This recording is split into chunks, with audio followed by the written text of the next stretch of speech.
Hello everyone! Welcome to Tokyo Disneyland. Ngayon ay isasama ko kayo sa loob ng Disneyland. Pagpasok pa lang sa loob ay makikita mo na ang display ng golden statue ni Donald Duck na may theme na Quacky Celebration Donald the Legend. Ipaparamdam din sa'yo ng mga staff sa loob ang kanilang warm welcome. Maririnig mo din ang lively music ng Tokyo Disneyland Band. Mararamdaman mo talaga na very festive ang atmosphere dito. Marami ka ring makikitang iba't ibang shops kung saan makakabili ka ng iba't ibang Disney merchandise na kukumpleto sa iyong Disney experience.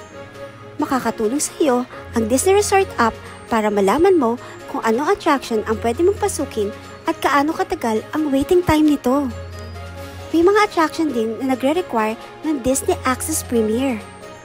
Ang unang attraction na nakita namin ay ang It's a Small World with Groot, kung saan makikita mo ang mga mannequin na bata representing different countries.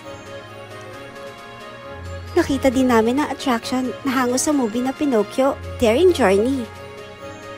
Sa susunod kong vlog ay isasama ko naman kayo sa iba't ibang attractions and rides na tiyak na magugustuhan ninyo. Enjoy!